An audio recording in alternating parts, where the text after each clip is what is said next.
Our documentary will uncover how Iligan City's traditional art reflects both the creativity and struggle of its people. It will begin by showcasing the rich tradition of weaving, wood carving, brassworks, and music that have long been part of the city's cultural identity. These art forms are not just objects of beauty, but carry deep stories about heritage and community life.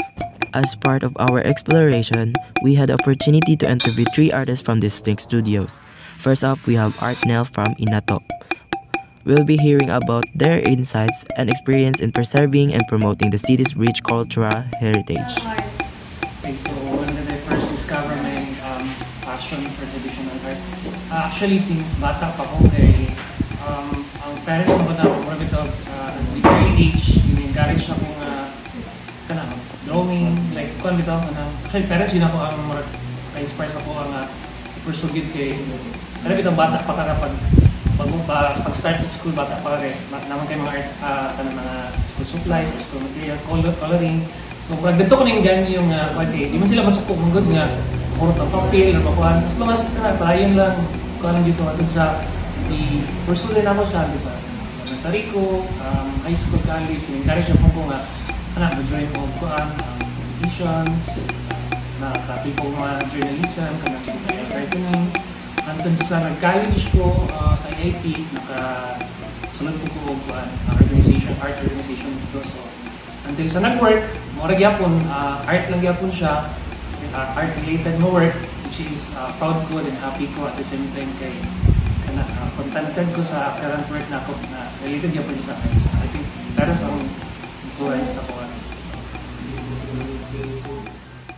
Let's proceed to our conversation with Lila A. Jamin, a gifted artist from Kurikuri Local Arts and Crafts, who will share the experiences, inspirations, and thoughts in traditional arts in Iligan City.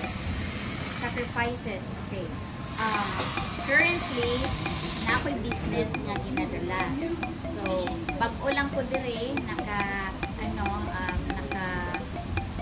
discover meeting with other friends, so I'm so happy and I'm so glad kay 1 year pa maguni espasyo. So it is a creative hub or a store for all artisans, mga artists mag-collab, and then all artworks pwede nimo siyang i-display dire and pwede nimo siyang ibaligya.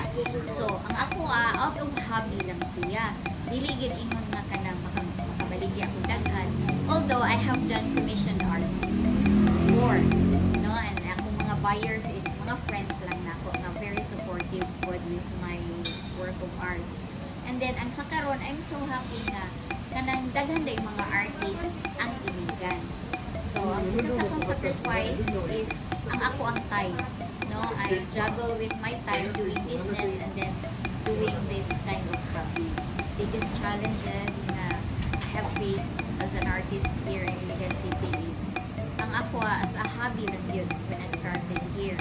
And then ako ang time, as I mentioned a while ago, ang ako ang time is ginakuan ako siya, ginajuggle lang na ko siya kay naamang ko ko'y business ko, which is my bread and butter.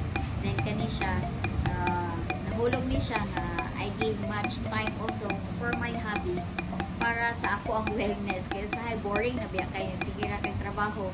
So I do the artworks as a hobby, and then naaman ni siyang spasyo, so nakatabang siya at the same time. As the last piece of this puzzle, we're excited to hear from the artist at Hulma Studio, who will provide a thought-provoking conclusions to our conversation on traditional arts. Traditional arts is your expression of what we really are, as Iliganon, or naman ko yung mga uban na murag mawala, hindi na sila maka-appreciate. So lilangan ka, kalimon ba? It is important because it is our expression. So when it is our expression, it is not hindi kopya ba? Wala, hindi siya kopya. Ato yun na siya original na expression. So more importante because we can say that original yun na siya, na nagsugod yun na sa ato, hindi siya borrowed. And because of this, we have to preserve. And if preserve na to nasa in the form of songs, paintings, pero ang change man gud po ning atong cultures continually changing, influenced by different factors. But looking back, ang atong traditional arts, nagwi something in it that we can say na muna itong expression of our soul as Iliganons. Ano importante nung traditional? Like, that is our identity. Kung mawala ng atong identity, asa man na belong, we don't belong to any culture at all. Okay, ato yung ang Western culture, really, but ang mga Americans, the Western people. So we really have to have our own. Anak dito mag-anchors. The keyword is anchor sa atong cultural expressions. Iligan City's traditional art is a treasure trove of stories, emotions, and experiences that reflect the city's history, culture, and people. As we wrap up this documentary, we hope you've been inspired by the artisans, artists, and community members who shared their passion and expertise with us. Thank you for watching, and we hope you'll carry the memories of Iligan City's traditional art with you.